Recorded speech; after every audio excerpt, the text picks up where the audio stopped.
to like and subscribe for more videos like this. We continue to hurtle toward the holidays.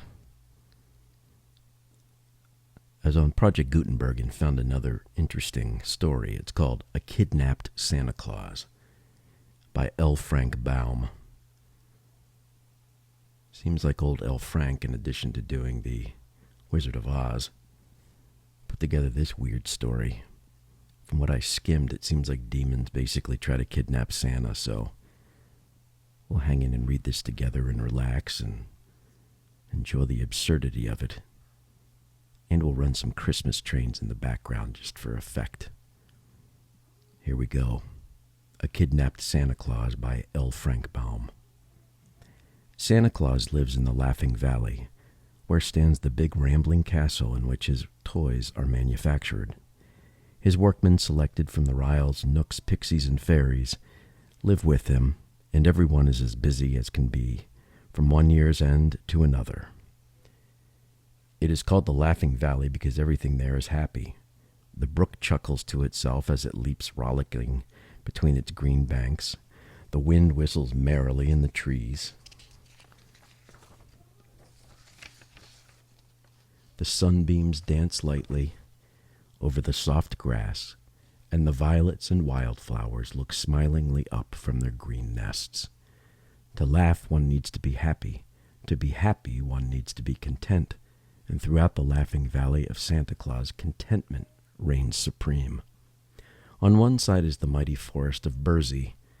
At the other side stands the huge mountain that contains the caves of the demons, and between them the valley lies smiling and peaceful. One would think that good old Santa Claus, who devotes his days to making children happy, would have no enemies on all the earth, and, as a matter of fact, for a long period of time he encountered nothing but love wherever he might go.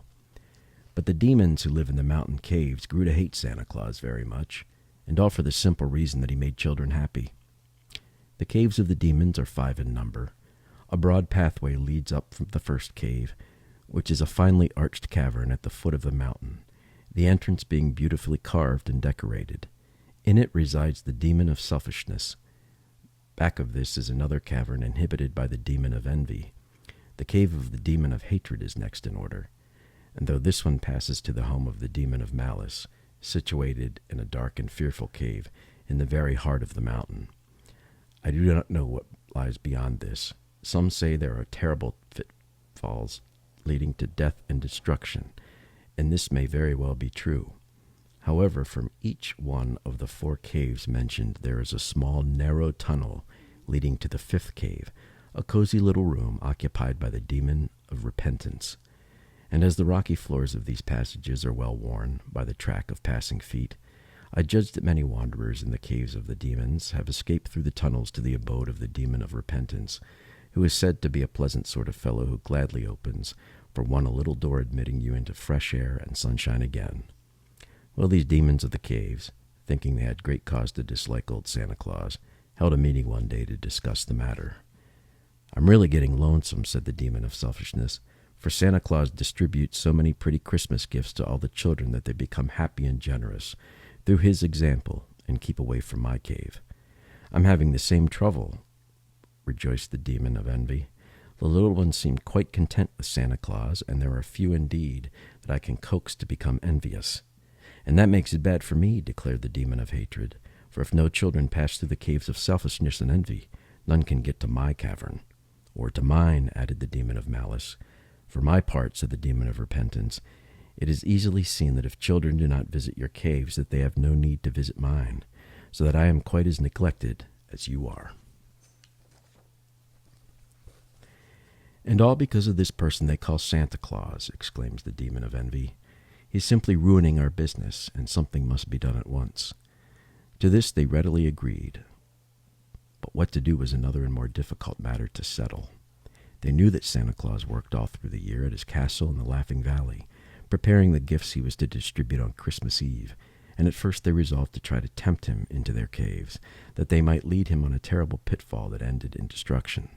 So the very next day, while Santa was busily at work, surrounded by his little band of assistants, the demons of selfishness came to him and said, These toys are wonderfully bright and pretty. Why do you not keep them for yourself? It's a pity to give them to those noisy boys and fretful girls who break and destroy them so quickly." "Nonsense," cried the old graybeard, his bright eyes twinkling merrily as he turned toward the tempting Damon.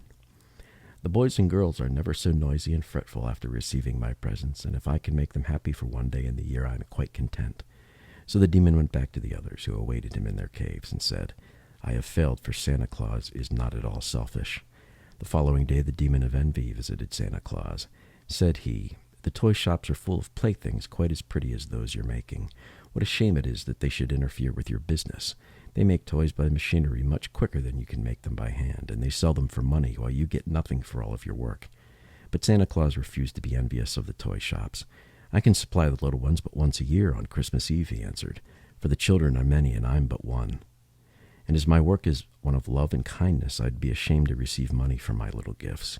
But throughout all the year the children must be amused in some way, and so the toy shops are able to bring much happiness to my little friends. I like the toy shops. I'm glad to see them prosper." In spite of the second rebuff, the demon of hatred thought he would try to influence Santa Claus. So the next day he entered the business and the busy workshop and said, "Good morning, Santa. I have bad news for you."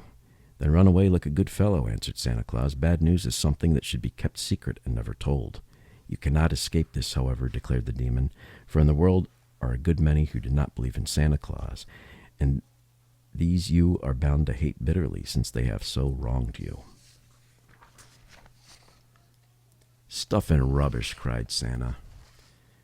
"And there are others who resent your making children happy and who sneer at you and call you a foolish old rattle-pate. You are quite right to hate such base slanderers, and you ought to be revenged upon for their evil words." "But I don't hate 'em," exclaimed Santa Claus positively. "Such people do no real harm to me, but merely render themselves and their children unhappy. Poor things.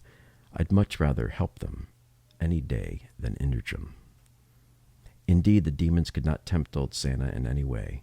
On the contrary, he was shrewd enough to see that their object in visiting him was to make mischief and trouble, and his cheery laugh disconcerted the evil ones and showed to them the folly of such an undertaking.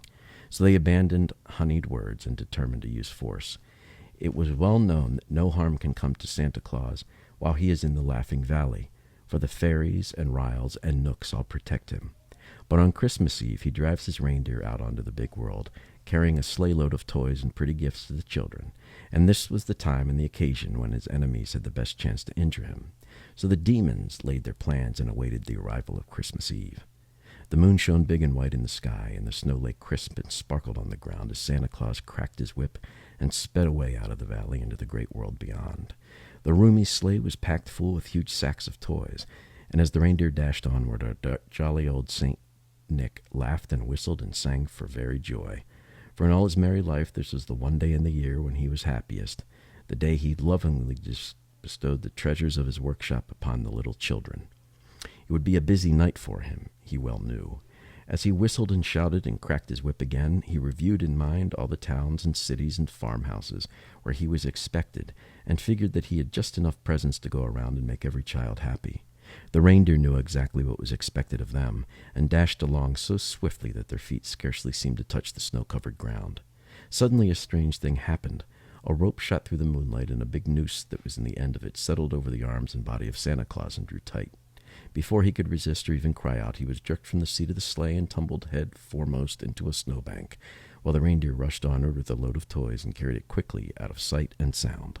Such a surprising experience confused old Santa for a moment, and when he had collected his senses, he found that the wicked demons had pulled him from the snowdrift and bound him tightly with many coils of the stout rope. And then they carried the kidnapped Santa Claus away to their mountain, where they thrust the prisoner into a secret cave and chained him to the rocky wall so that he could not escape. This concludes part 1 of A Kidnapped Santa Claus by L. Frank Baum, better known for his Wizard of Oz.